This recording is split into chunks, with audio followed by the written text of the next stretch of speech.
Hello everyone, I hope आप लोग बहुत अच्छे होंगे, अपना ख्याल प्रॉपर रख रहे होंगे। मैं अनु सिंह, आप सभी की मैथ्स की एजुकेटर और आप सभी की मेंटर दीदी। अब यार बात करते हैं इंग्लिश। मैथ तो हो गया, रोना धोना भी तुम्हारा हो चुका है, मुझे पता है। लेकिन यार अब उस रोने धोने से तुम्हारा पास्ट नहीं सुधर सकता। वो इसमें तुम्हारे मार्क्स तुम्हारे रोने से नहीं बढ़ेगा, अब एग्जामिनर की वजह से तुम्हारे मार्क्स बढ़ेंगे। ठीक है, अभी कॉपी चेक होगा तब देखेंगे। सबसे पहली बात, तुम अपने अंदर एक पॉजिटिविटी लेकर आओ कि पेपर खराब नहीं हुआ है, पेपर गड़बड़ हो गया है, ठीक है। अब उसमें तुम फेल नहीं होने वाले हो। पहले ही तुम सोच लो कि मैं तो फेल ही हो गया, तो फिर आने वाले पेपर्स में क्या लिखोगे तुम, जब पहले पेपर में तुम ये लेके सोच रहे हो। तो अब उस पर मिट्टी डालो। अब जो तुम्हारे हाथ में अब तुम्हारे 4 पेपर्स हैं, उन पे पूरा फोकस कर दो। और मैं कभी ये नहीं कहूंगी कि इंग्लिश बिना पढ़े तुम दे सकते हो, नहीं। पढ़ना इसमें भी है, आपको मेहनत इसमें भी करना है, क्योंकि इससे भी आपका एक अच्छा रिजल्ट बनता है। अब मैं अपनी बात करूं, मैंने इंग्लिश में अच्छा स्कोर किया था। तो कैसे किया था, मैं ना इंग्लिश के क्वेश्चंस को ना समझती थी। जैसे एक तो एप्लीकेशन का फॉर्मेट होता था, इनफॉर्मल फॉर्मल, वो समझ लेते थे। ऐसे लिखना होता था। अनसीन पैसेज मेरा फेवरेट था। ग्रामर में हमारी ग्रामर अच्छी थी, हमें ग्रामर पे ज्यादा फोकस किया जाता था पहले ना। इंग्लिश लैंग्वेज पे या स्पीकिंग पे फोकस नहीं किया जाता था, हमारे ग्रामर पे ज्यादा फोकस किया जाता था। और अपने में मतलब प्रोज और पोइट्रीज की बुक को अच्छे से एक बार दो बार अच्छे से पढ़ के उसका हिंदी समझ लेती थी, कि ताकि कोई भी क्वेश्चन आए तो हम छोड़े ना। अब मुझे पता है कि सीबीएसई बोर्ड वाले बच्चों की इंग्लिश तो बहुत अच्छी होती है, लेकिन ग्रामर में थोड़े से वीक होते हैं। लेकिन वो अपने लैंग्वेज और लिटरेचर की बेसिस पे वो ग्रामर भी सही कर देते हैं। मुझे पता है तुम लोग सही करके आओगे। तो वीडियो को एंड तक देखना है और अपना प्यार भी कमेंट बॉक्स में देते हुए जाना है। अब रेडी हो जाइए, देखते हैं कैसे क्या करना है। 2 दिन बचे हमारे पास बेटा। अब इस 2 दिन में 80 में 80 लाना आसानी है। इजिली तुम 80 आउट ऑफ 80 ला सकते हो, इसमें कोई प्रॉब्लम नहीं है। सबसे पहली बात अगर बात करेंगे, थोड़ा सा मैं आपको दिखाना चाहूंगी बेटा। हमारे पास अगर ये है, सेक्शन ए होता है, सेक्शन बी होता है, सेक्शन सी होता है। 3 सेक्शन होते हैं बेटा, एक रीडिंग स्किल, एक राइटिंग स्किल विद ग्रामर, और एक होता है लैंग्वेज थ्रू द लिटरेचर। ठीक है, 20 मार्क्स 20 मार्क्स 40 मार्क्स, मतलब 20 मार्क्स का आपका रीडिंग स्किल, कॉम्प्रिहेंसिव पैराग्राफ्स आते हैं, अनसीन पैसेज आते हैं 2, वो। ठीक है, दूसरा हमारा 20 मार्क्स कहां से आएगा बेटा, राइटिंग स्किल, ग्रामर पे आएगा, एप्लीकेशन आएगा, पैराग्राफ लिखने के लिए आएगा। 40 नंबर आपके बुक से आएगा, जो आपने बुक में पढ़ा होगा। अब हम देखते हैं क्या कि जैसे कि रीडिंग स्किल जो है बेटा, थ्रू द अनसीन पैसेज, आपको एक अनसीन पैसेज मिल जाएगा 20 नंबर। ठीक है, अब इसमें आपके 2 तरह के पैसेज होते हैं। पहला एक होता है डिस्कर्सिव पैसेज।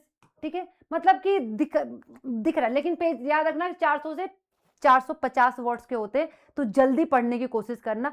अनसीन पैसेज को 2 से 3 बार पढ़ना, और पहले एक बार अनसीन पैसेज पढ़ना, फिर अपने क्वेश्चंस पढ़ना। उसके बाद जब दूसरी बार अनसीन पैसेज पढ़ना, तो क्वेश्चन को दिमाग में रखना और मार्क करते जाना कि कहां कहां पे आपको कीवर्ड्स मिल रहा है।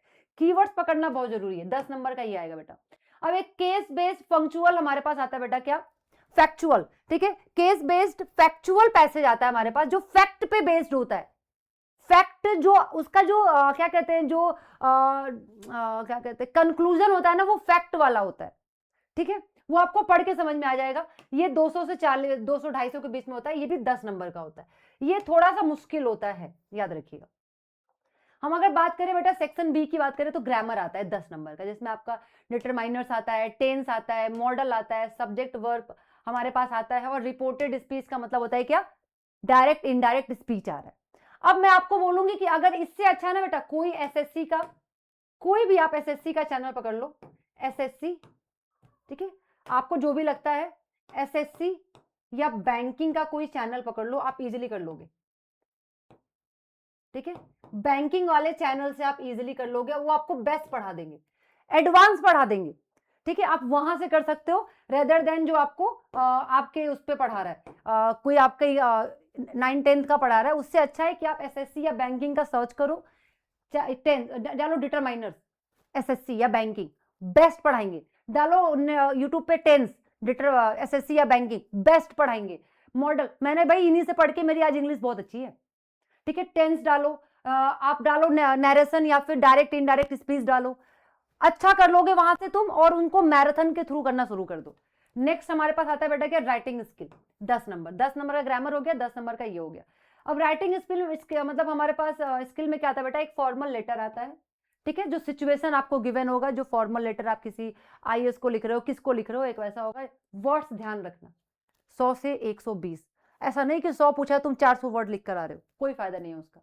ठीक है, अब 2 क्वेश्चन होंगे और में आपको एक करना है, ये होता है 5 नंबर का। दूसरा होता है बेटा राइटिंग एंड एनालिटिक पैराग्राफ, आपको 100 से 120 वर्ड का बेटा एक पैराग्राफ लिखना होता है।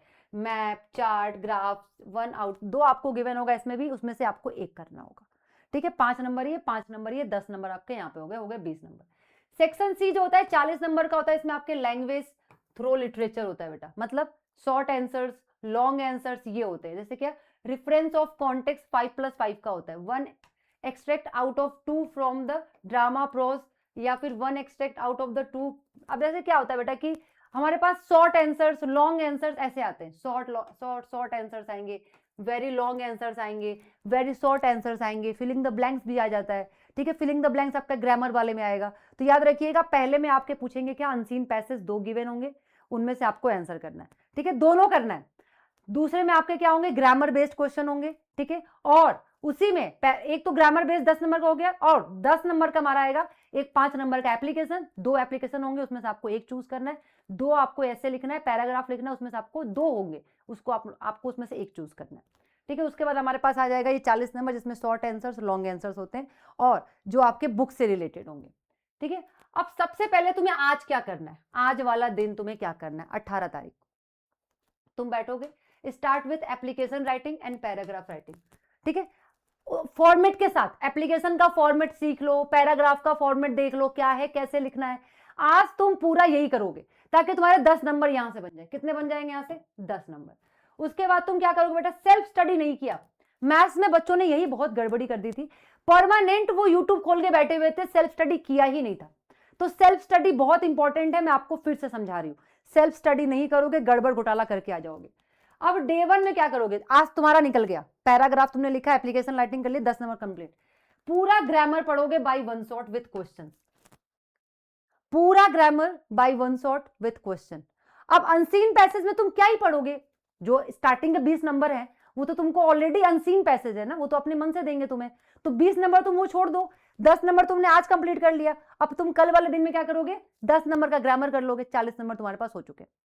अब पेपर से एक दिन पहले डे 2 में तुम्हें क्या करना है बेटा, अपने रीड करना और अंडरस्टैंड करना है किस चीज को, अपने बुक्स को अच्छे से पढ़ो, समझो, चीजों को समझो, पोएम, पोएट्री जो भी आपके पास है सब पढ़ो, समझो, और आंसर राइटिंग भी लिखो। अगर तुमने इंग्लिश में ढंग से नहीं लिखा ना बेटा, तो मार्क्स कटेंगे तुम्हारे, बढ़िया सुंदर मार्क्स कटेंगे। फिर मत बोलना तुम हमें कि मैडम मार्क्स कट गए, क्योंकि तुमने लिखा ही नहीं इसलिए मार्क्स कट गए अच्छे से। तो आंसर राइटिंग भी करना साथ में, समझ में आया आपको। अब बस आपको इतना ही फॉलो करना है, इसके अलावा कुछ और करोगे तो घूमते फिरोगे और इंग्लिश का भी पेपर बर्बाद करके आओगे। भैया हाथ जोड़ रही हैं आपकी दीदी आपके सामने, बेटा सेल्फ स्टडी कर लीजिएगा इस बार। अगर तुम खुद से नहीं पढ़ोगे तो किसी को देख के कितना लिख के आ जाओगे पेपर में। खुद से पढ़ना चीजें, आज 3 दिन का टारगेट है, आज 18 तारीख को तुम अपना एप्लीकेशन करो, पैराग्राफ करो, फॉर्मेट के साथ राइटिंग लिखो। ठीक है, कल तुम करोगे क्या, पूरा ग्रामर, वहां पे भी तुम अपने आंसर राइटिंग लिखो। परसों तुम क्या करोगे, पेपर से एक दिन पहले पूरा का पूरा अपना बुक पढ़ोगे, हाईलाइट करोगे कौन सा इंपॉर्टेंट है क्या है, उसमें भी आंसर राइटिंग करो। 3 दिन का बस यही काम है, हाथ जोड़ के निवेदन है आप लोगों से। 80 में 80 नंबर लेकर आ जाओ तुम लोग इसमें, बस समझ में आया। बाकी कुछ मत करो। उसके बाद तुम्हारा साइंस का है, उसमें भी तुम्हारे पास गैप है 2-3 दिन का, वो देख लेंगे। 23 को है ना साइंस का पेपर, 25 को साइंस का पेपर है टाइम। ठीक है, ऑल द बेस्ट, मिलते हैं नेक्स्ट वीडियो में। Thank you so much, bye bye, take care, अपना ख्याल रखो।